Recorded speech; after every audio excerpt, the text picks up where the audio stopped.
Well, I think we know that Chris Nolan likes you. He's shown that, 5 times over now. But what brings you back to him? What's the appeal of working with Chris? Well, before I ever worked with Chris, I was, a fan of his work, starting off with Memento and then Insomnia and then going back and watching Following. And so it was a real privilege to begin to work with him all those years ago. And, for me, he makes, I suppose, what can be termed blockbusters, but for me, they're, challenging. And they tick all of the boxes that you would hope for in a blockbuster, but they also sort of ask you questions and demand of you as an audience member, and I think that is wonderful in cinema today. We need that. One of the things he also demands of actors is a realism. He's talked a lot about wanting to shoot as much of this movie as real as possible, and of course for you that means being in the water, being out in that little boat. Yeah. But presumably that adds a value to you as an actor. Yeah, it's only a bonus really, because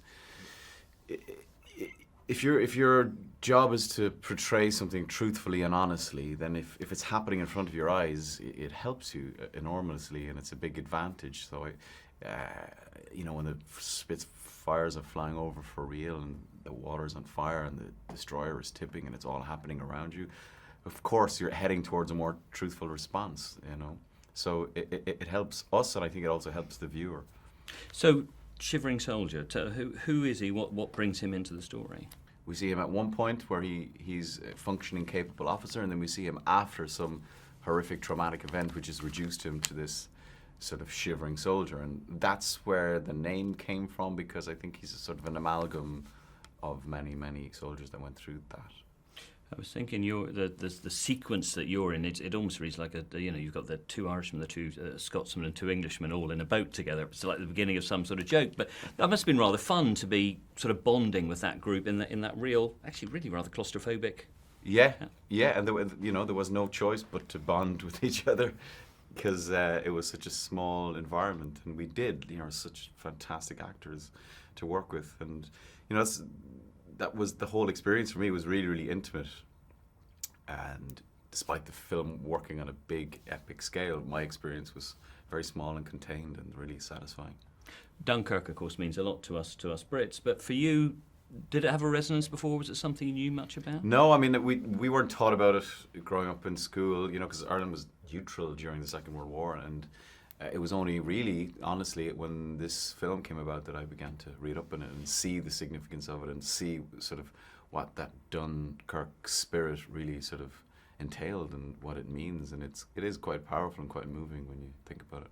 And a universal resonance, what do you hope audiences will get out of it? Well, I definitely think it has a universal resonance, and I think, I see it less as a war film, but more of a sort of a survival film, more of a suspenseful film, more, about man's capacity for empathy, really, in many ways. Hey, Vale here. Now, hundreds of movies come out every year, but very few are hits.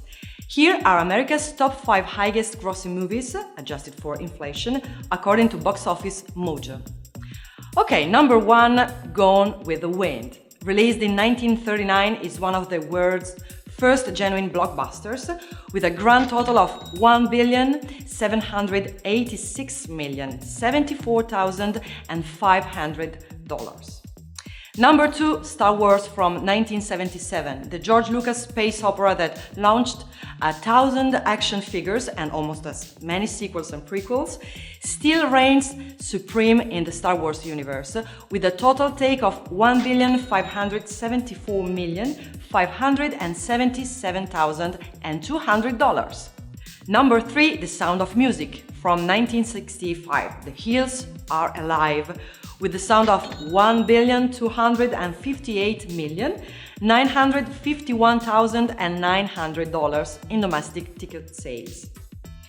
Number 4, E.T. the Extraterrestrial, the biggest movies of 1982, is also the 4th biggest movies of all time, with a grand total of $1,253,992,300. Number 5, Titanic from 1997. James Cameron's award-winning film took in $1,197,500,000 $594,300 during its theatrical run. So, do you think that it's valid that these films made that much money? Let me know in the comments below. See ya!